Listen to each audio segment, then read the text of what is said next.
প্রিয় দেশবাসী, আমাদের দেশে শুধুমাত্র লোভ আর লোভ, এমন ধরনের লোক যেই বিষয়ে জানে না তারে সেই জায়গায় বসাই দিছে।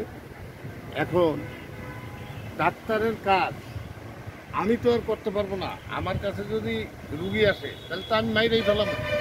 ঠিক তদ্রূপ আমাদের দেশটা এখন এই জগা খিচুড়ির মতো চলছে। আসলে নিরামিষ খিচুড়ি এটা খেতেও একটু মজা আছে, কিন্তু দেশের যে রাজনীতি, দেশের যে অর্থনীতি, দুইটা এক জিনিস না। দেশের রাজনীতি আজকে এমন লোকদের হাতে চলে গেছে যারা রাজনীতি সম্পর্কে কোনো অভিজ্ঞই নাই। তাই দেশের মানুষের অবস্থা কি হইতেছে এটা যার যার স্থান থেকে সে বুঝতেছে। আমি শুধু বলতেছি সকল মানুষের উদ্দেশ্যে, দেশবাসীর উদ্দেশ্যে।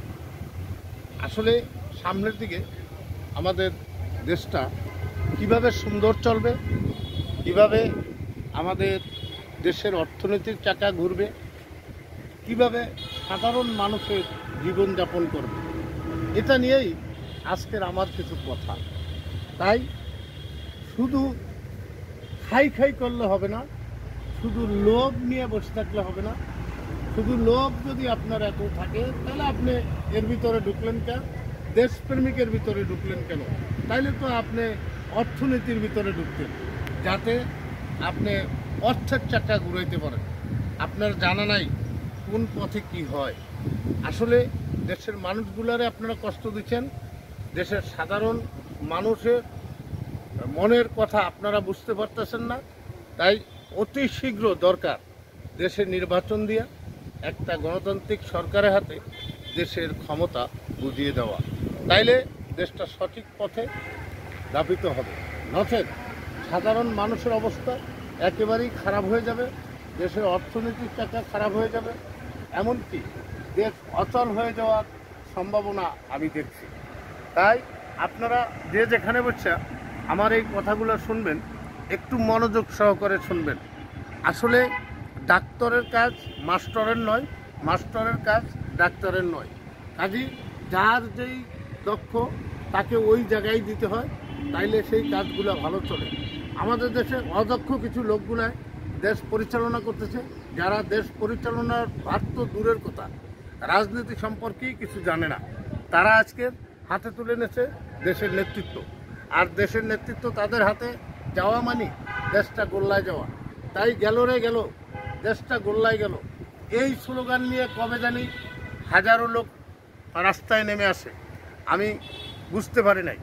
এখন আমাদের দেশে যে উন্নয়নের ছোঁয়া একমাত্র গার্মেন্টস, সেই গার্মেন্টসগুলো এখন গ্যাস বাগর বন্ধ হয়ে গেছে, সেই গার্মেন্টসগুলো বিদ্যুৎ বাগর বন্ধ হয়ে যাচ্ছে, দেশের অর্থনীতির চাকা থেমে গেছে।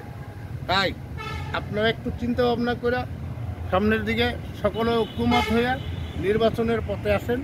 নির্বাচন যত শীঘ্রই হবে তত দেশের ভালো ঘুরে আসতে পারে, এই আশাবাদ রেখে আজকে আমার এই কথাগুলো এখানে বলা। যারা আমার এই কথাগুলো শুনবেন একটু মনোযোগ সহকারে শুনবেন। 2 মিনিট 3 মিনিট আপনার আহামরি কোনো কাজ লস হয়ে যাবে না। কথাগুলো শুনলে আপনি বুঝতে পারবেন দেশের জন্য সকলেরই কিছু না কিছু ভাবনা আছে। সকল মানুষই এদেশের সন্তান, সকলের জন্মই এই দেশে। আসলে এই দেশ আমার, এই কথা যদি সকলের মনের ভিতরে থাকে তাইলে দেশ ক্ষতিগ্রস্ত হওয়ার আগেই সচেতন হওয়া উচিত। এই বলে এখানেই রাখছি। ভালো লাগলে লাইক দিবেন, শেয়ার দিবেন।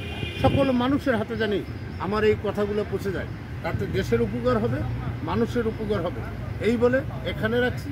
আল্লাহ হাফেজ।